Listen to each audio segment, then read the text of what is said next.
Hello there! Welcome to Real Drive.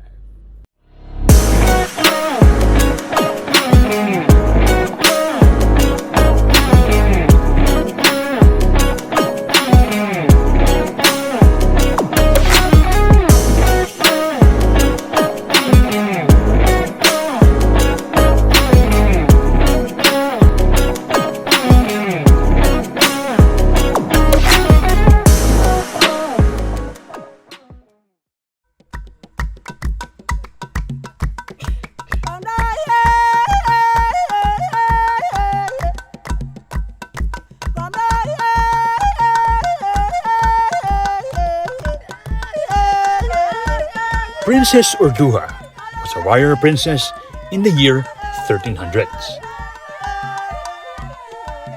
Yes, she was a mix of beauty and brains, but most of all, she was brave. No man could ever outmatch her in the battlefield. At dahil dito, naging simbolo siya ng katapangan lalo na sa mga kababaihan. Patuloy siyang naging inspirasyon hanggang ngayon.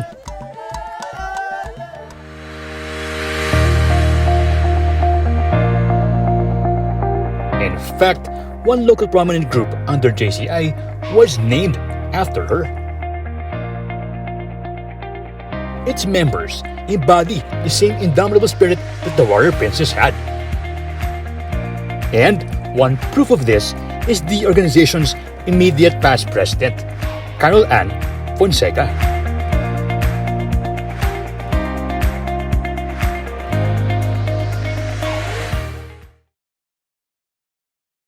I'm Carol Anne Fonceca, and I'm a single mom of 3. I'm currently living in Cavite, but I work in Makati.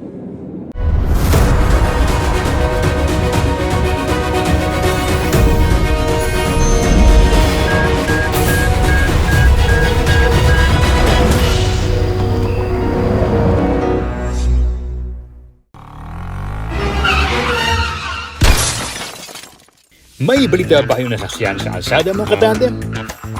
I-share na yan sa Daily Tribune. Madali lang ang pagpapasa ng balita. Kailangan lang gawin ay shoot, send, edit, post. Daily Tribune, ang Cash News Squad. Katandem sa kalsada, katandem sa balita.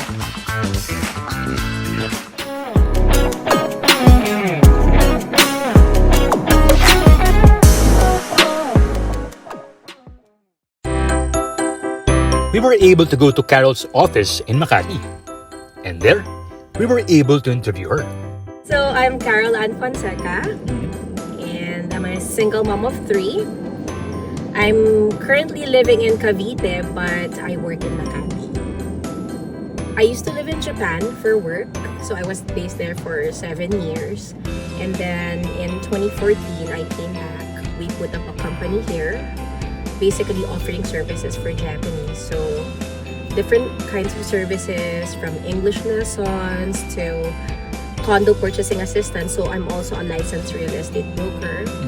And then we also offer retirees visa assistance if you're familiar with the Philippine Retirement Authority. So we are a marketer of PRA. And then we also offer long stay support for Japanese. So some Japanese, they would like to stay in the Philippines for 2 weeks to 3 months. So we offer their accommodation, English lessons, lahat, anything under the sun that they would need assistance with, we provide for them. And then recently, we also offer Nihongo lessons for Japanese. Yes. And you were the president of JCI. Yes. Last year. So this year, I'm the immediate past president. So last year, I was the president, the COVID president.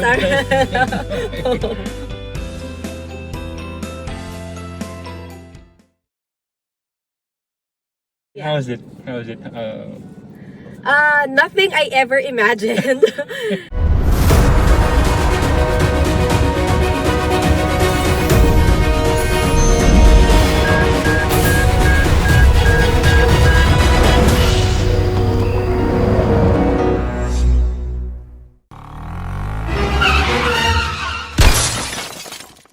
May balita ba kayong nasaksiyan sa kalsada mga katandem?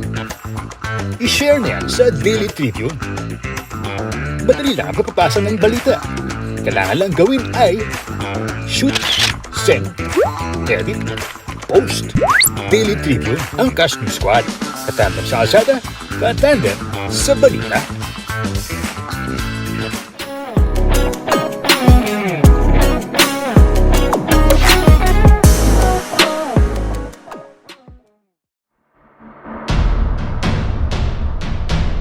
Princess Urduja was trained in the art of war since she was a child. Together with her Amazons, she eventually became the queen of her kingdom. She was not only brave, but she was also the very personification of kindness and virtue. Just like what JCI Makati Princess Urduja is trying to uphold every year.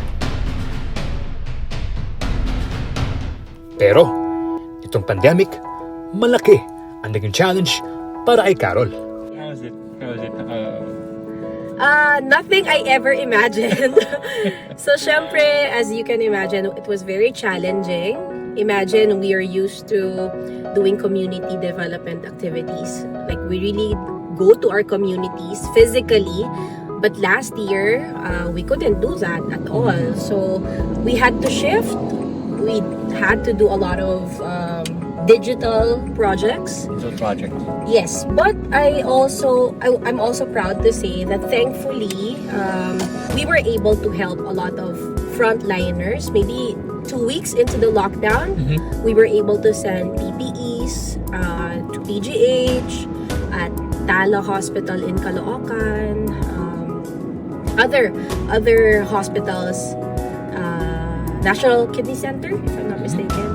So, different hospitals, we were able to provide PPEs and other like aerosol boxes. Since I'm the COVID president or the pandemic president, it was nothing I imagined. Normally, once you get elected, you start planning, strategic planning, you lay down your plans, of course, with the board of directors. And then, in our case, so, pagdating ng, I think, February pa lang we had to cancel some of our activities already.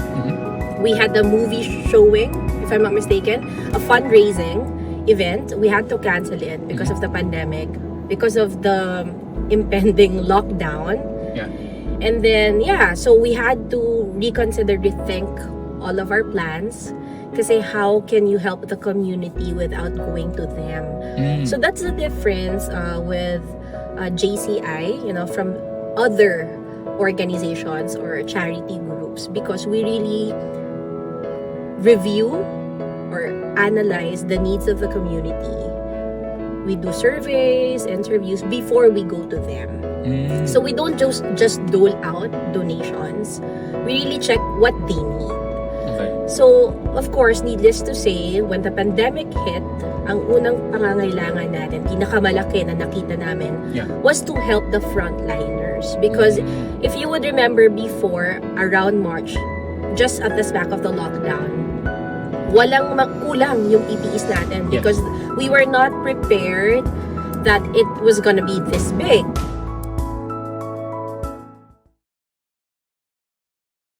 So, I'm currently driving a Honda Mobilio. I got this in 2015. So, last year, medyo savior ko siya.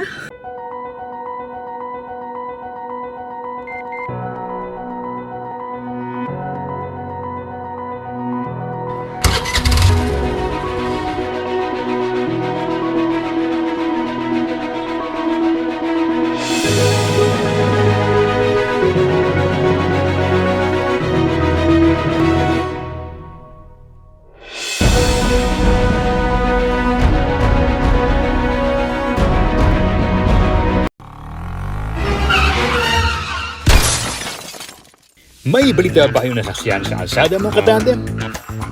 I-share niyan sa Daily Tribune.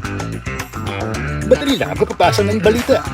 Kailangan lang gawin ay shoot, send, edit, post. Daily Tribune, ang Cash News Squad. Katandem sa kalsada, katandem sa balita.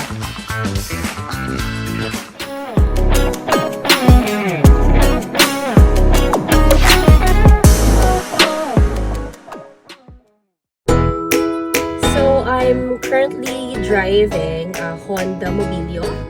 I got this in 2015. So last year, medyo savior ko siya because definitely we had to bring stuff. I had to go to Makati because our organization and my work was based in Makati. So every day, well, not every day during the start of the lockdown, but from time to time, I would come to Makati and I would bring goods. You know, this is not a big car, but it's a 7-seater. Pero ito talaga yung savior ko because transportation was hard during the lockdown. And a lot of times, hindi ka rin pwedeng lumabas. So, sa Cavite kasi, there are a lot of checkpoints. So, thankfully naman, if they know that you're working or if I had to do a lot of JCI activities, I would also tell sa checkpoint and they would allow me to pass. So, we would bring different food or goods, even PPEs to hospitals. But in the beginning, we would ask couriers to do that for us. But when nag-ease na ng konti yung lockdown, kami na pumupunta mismo sa hospitals and sa communities. Kami na din yung nagbibigay ng tulong even for kids. And yung mga ayuda, we tried to give a little bit of ayuda because the government couldn't do it on its own. Diba? So we tried to help.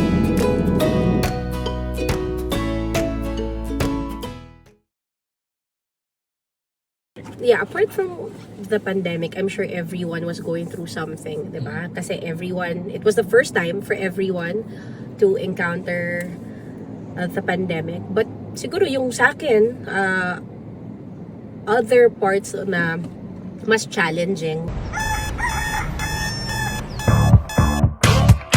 Click, click, that's it. Never thought self-service can be this slick. Modify plans in a snap, walang hirap. It's a wrap, just tap the app. Now you can check, view, subscribe, renew. Help and support for you. Out with the Ring Ring apps or the in thing, you know what to do. Globe at home and Globe One, all in the Globe app na yan. Self-service and easy to use, mas okay tayo dyan. Globe at home and Globe One, all in the Globe app na yan. Instant response, no hold time pa, wala nang hintayan. Download Globe at Home and Globe One app, all in the Globe app na yan. Download the Globe One and Globe at Home apps from Google Play Store and Apple App Store now. Download Globe at Home and Globe One app, all in the Globe app na yan.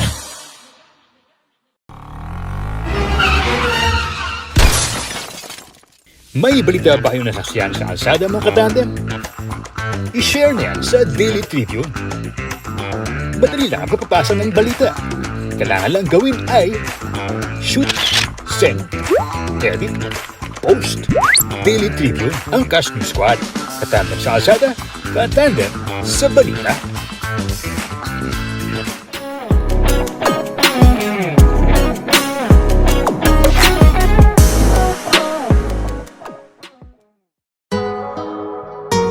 Hindi lang pandemic ang naging challenge para kay Carol, pati rin sa kanyang personal life. Yeah, apart from the pandemic, I'm sure everyone was going through something, diba? Kasi it was the first time for everyone to encounter the pandemic. But siguro yung sa akin, other parts na mas challenging was, yeah, my dad passed. I lost my dad in November from liver cirrhosis. And then just less than a month after my ex-husband also passed. So also non-COVID related. Both were non-COVID related. But yeah, it was a very hard time for our family.